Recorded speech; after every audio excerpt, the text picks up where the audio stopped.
Hello, my name is Vanessa Solesbee, and I'm the Parking and Transit Manager for Estes Park, Colorado.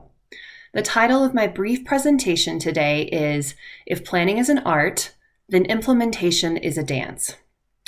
Anyone who has been involved with a planning process has likely heard one of these phrases or something similar.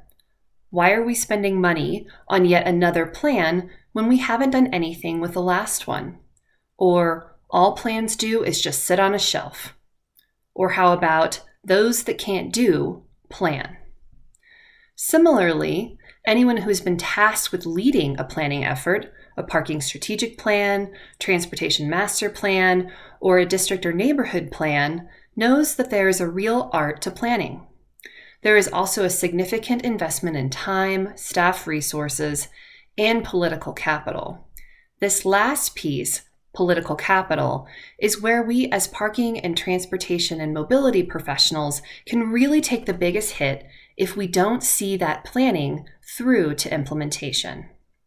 After we've spent months and sometimes even years communicating with our stakeholders and customers, with municipal, airport, or hospital leadership, with employees about grand plans for a brighter tomorrow, only to experience a failure to launch at the end? While there might not be there someone right away to immediately hold our feet to the fire, memories are long, and these groups will remember the time, or in many cases those times, when they were asked to get engaged and excited about something as part of a planning effort, but upon completion, they never heard another word about it.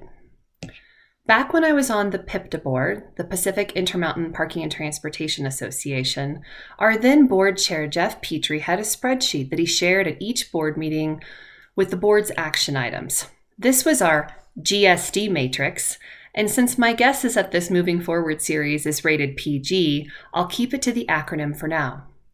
For those of you who know Jeff, you know that he is a visionary thinker, but I suspect part of what makes Jeff successful is his understanding of and focus on the GSD. While some love planning, I personally love doing. As I said at the beginning of this video, if planning is an art, then implementation is a dance. It is beautiful, balances intuition and training. Anyone can do it.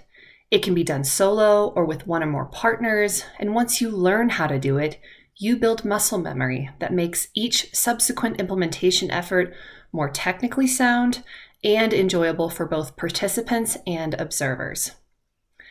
While providing in-depth guidance on building and honing one's implementation skills would take longer than we have together in this short video, here are 3 key points that will hopefully get you excited to learn more. Number 1, think about implementation at the very beginning of your planning effort. Carrying our dancing analogy along, this is the part where you watch performances by dancers that you admire so that you have a good picture of that end product in mind before you take your first step onto the practice stage. If you are working with a consultant, make sure to define in your initial scope of work that you would like a section or a chapter focused on implementation, preferably supported by a matrix that includes the action item, recommended lead, key partners, timing, and anticipated cost or budget. If you already have a completed plan without guidance on implementation, this is something that you can still add yourself in concert with your organization's leadership and your colleagues or your staff. Don't just plan to plan, but plan to implement. Number 2, be reasonable and honest with yourself and strategic about what you can accomplish and when. If you've never danced a step in your life and you're not some sort of Broadway prodigy, planning to be on Broadway within 6 to 12 months of taking your first lesson might seem a little bit laughable and out of reach. Another area where planning efforts fail to translate into implementation is when implementation is front-loaded. In other words, there are too many action items attempted at the same time, resulting in a dilution of effectiveness.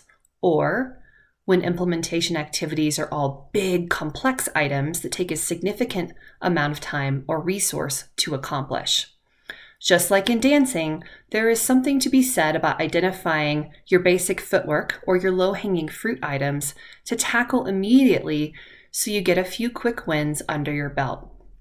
And keep in mind, these don't have to be new things. Part of planning to implement is identifying things that you're already doing and would like to do either more of or do better. These activities can be included in your implementation plan as quick wins, building both momentum and credibility for your ability to translate planning into action. Number 3, define and engage your implementation team early.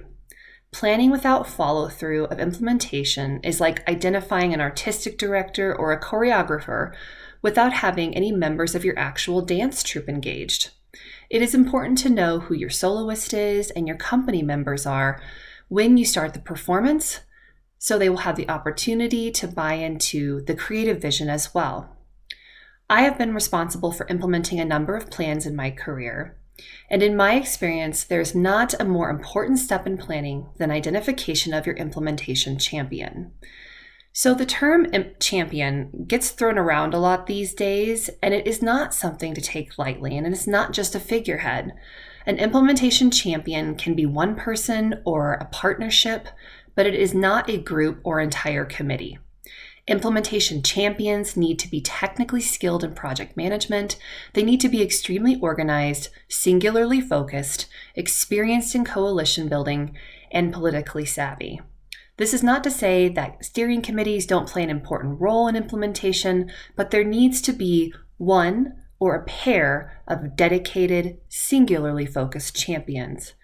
They need to understand how to gain informed consent, when to push, when to pull, and when to delegate and work behind the scenes. If they can't be involved from the planning process right from the beginning, they need to put in time to understand the players, the nuances, and the driving horses behind the original planning effort. In conclusion, implementation can be one of the most rewarding professional experiences out there. Having the opportunity to test ideas in the field, to go back to stakeholders and let them know or show them through your implemented projects and programs how their ideas and participation shaped your and their parking, transportation, and mobility experience, to build credibility for larger, more complex planning efforts in the future, or to simply have the satisfaction of completing something and seeing it to the finish line, which is more and more rare these days. All of these things are what make implementation so rewarding.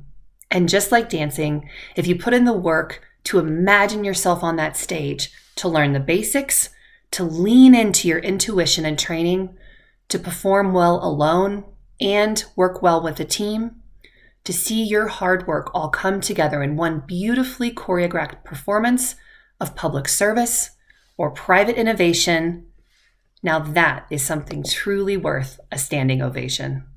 Thanks so much.